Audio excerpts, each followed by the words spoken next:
I am the Deputy Director of Undergraduate Admission here at UCLA.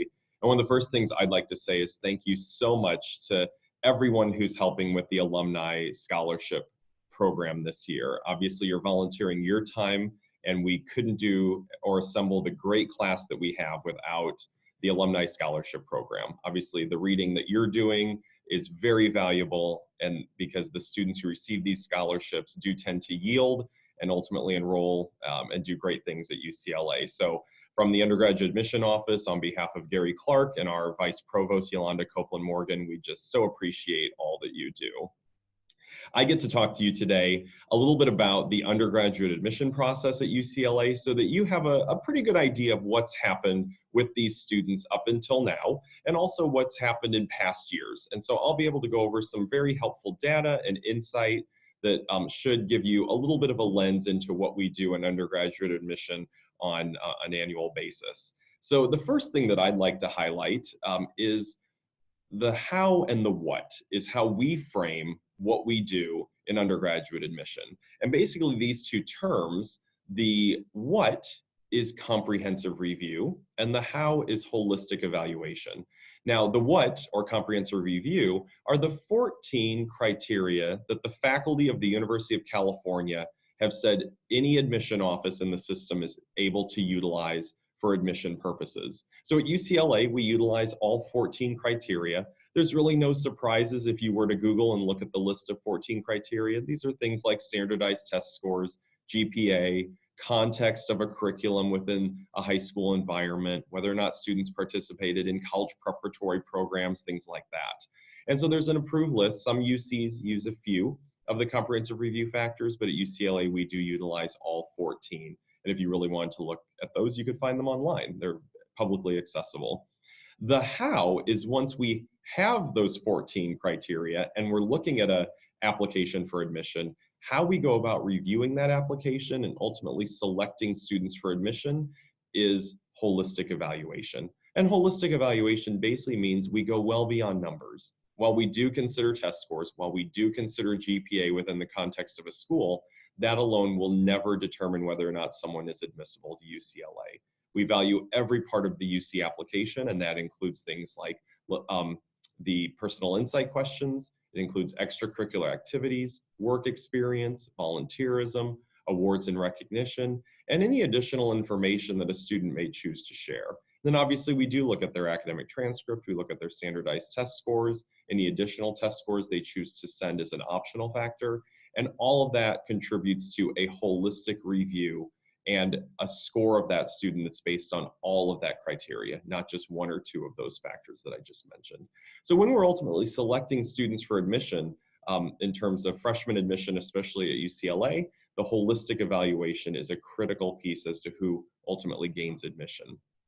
So how do we go about this? Well, for undergraduate admission, we have an extensive reader training program that ensures it's a very reliable process. We have many readers who have been doing this for decades, but even if someone's been doing this for a year or two, they go through extensive training and are very capable of reviewing and playing a role in the process. Every single application for admission is reviewed at least twice. Most are reviewed even more than that, but we are guaranteed that every application is read twice. And the reader who, when they do read a file, they are determining a holistic score, and that is the basis as to whether or not a student is ultimately admitted, waitlisted, or denied.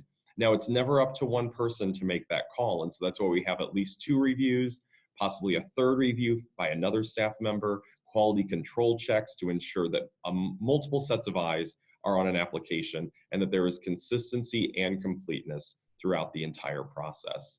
The review of a file reflects a very thoughtful consideration. As a reader, it's looking at that full spectrum of what is considered based on the evidence in the application, the context of their personal circumstances, their academic circumstances within the context of the overall UCLA applicant pool. And so when we're reviewing applications, we have a very broad concept of merit. Our readers employ everything that I highlighted a little bit earlier, that notion of holism or the holistic evaluation. You see the list on this screen, but it's a wide range of factors to consider, not just academic factors alone. Those are important, but they don't ensure that a student will be successful at UCLA. We need to look beyond that. And essentially, for better or worse, UCLA is among the most selective universities in the United States. That's something that we really struggle with, being a land-grant public university. We want to serve as many Californians as possible. We want to open our doors to students from across the nation and around the world. But unfortunately, only about 1 in 5 generally are admitted, because we do have a certain number of seats in our freshman class and our transfer class, and we need to be mindful of how many students to admit so that we don't over-enroll. An important thing to note is when we do review and score an application, major is not considered for applicants in the College of Letters and Science. So whether or not someone put down a major like English or history or psychology on the application has no bearing on their review or selection. In the professional schools, major absolutely can matter. So if someone applies to theater, film, and television, whether or not they indicated a major of film or they indicated a major of theater will impact the review process and ultimately the selection process. And in those professional schools, the faculty are involved in the review and selection process. So the faculty lead the auditions, the portfolio reviews, the interviews, whatever they may ask, reviewing the supplemental application. That is the purview of the faculty in those schools. They send their recommendations back to us in undergraduate admission, and ultimately we make sure that all of those make sense and we're able to offer admission to those students. So now I'm going to segue, now that you know a little bit about the process and the background and what we look for and how we go about reviewing and selecting an application. Let's talk about some numbers. And so this screen, this slide gives you a little bit of a sense of where we're trending with applications. And I give you kind of the past 5 years, including this current year, 2020. And eventually when we get to talking about admitted and enrolled students, I'll go back to 2019. But for 2020, as you can see, applications were down slightly overall.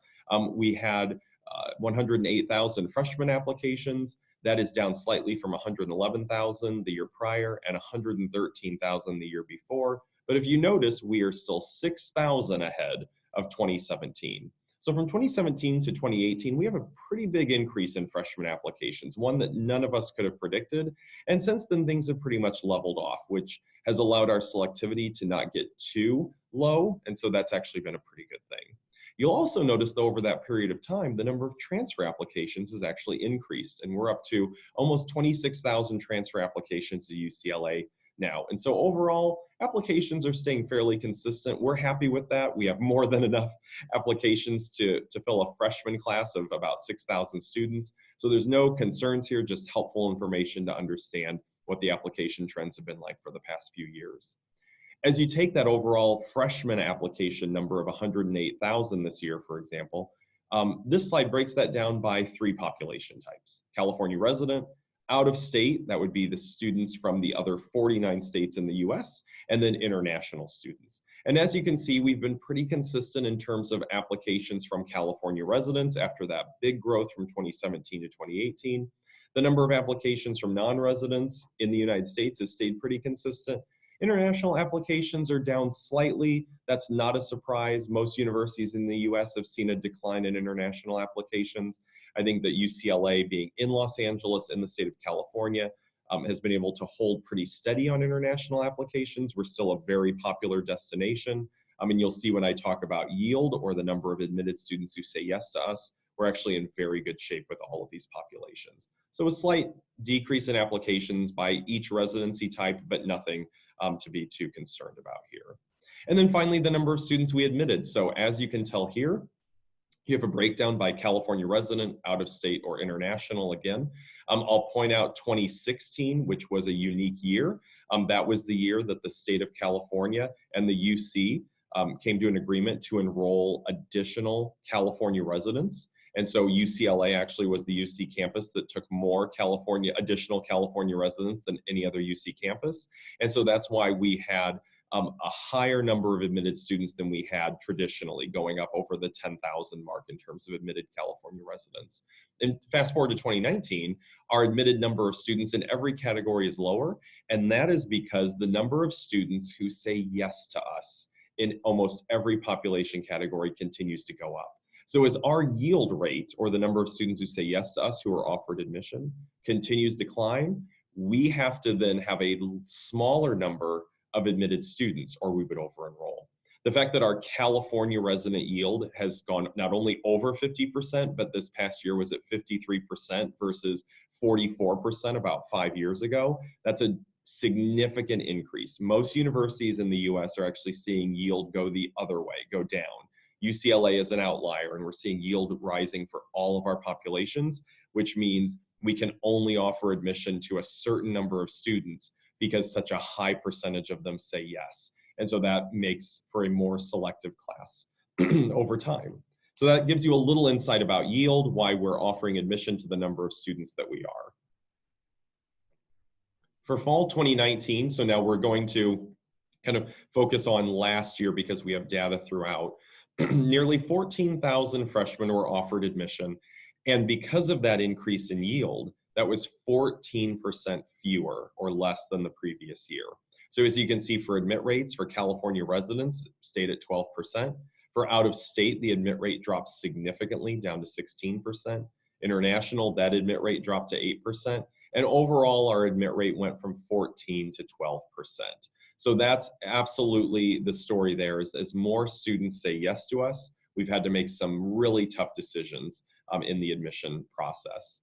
There's a policy at the University of California called Compare Favorably. And what this basically means is this is a faculty governed policy that the admitted students outside of California must compare favorably to the residents of California that we're admitting. And as you see here, when you compare a California resident to an out-of-state admitted student or an international admitted student, the GPA and the SAT composite, which is what the faculty have said we should measure this based on, is comparable. And definitely for California residents, it's not as though we are taking a lower quality of student from outside of California. And that was essentially what the faculty wanted to safeguard. Here at UCLA, we would not do that on principle, but it's nice that the faculty have implemented such a policy to ensure that doesn't happen in the system. So all of that to be said, the fall 2019 profile of our admitted freshmen, we ended up admitting a little under 14,000 students, which was a little bit less than previous years. Of that almost 14,000 admitted students, about 58% were female, about 20% were low income, and 21% were the first in their family to go to college.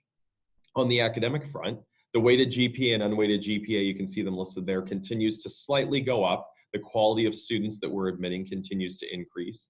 On the SAT and ACT, the same is true, a slight uptick in test scores. The good news is that's not something that we're trying to do. It's not something that is a focus of ours in the admission process, but because a larger kind of high quality pool is what we're seeing in the admission process, by default, you're going to see some slight increases in GPA and test scores.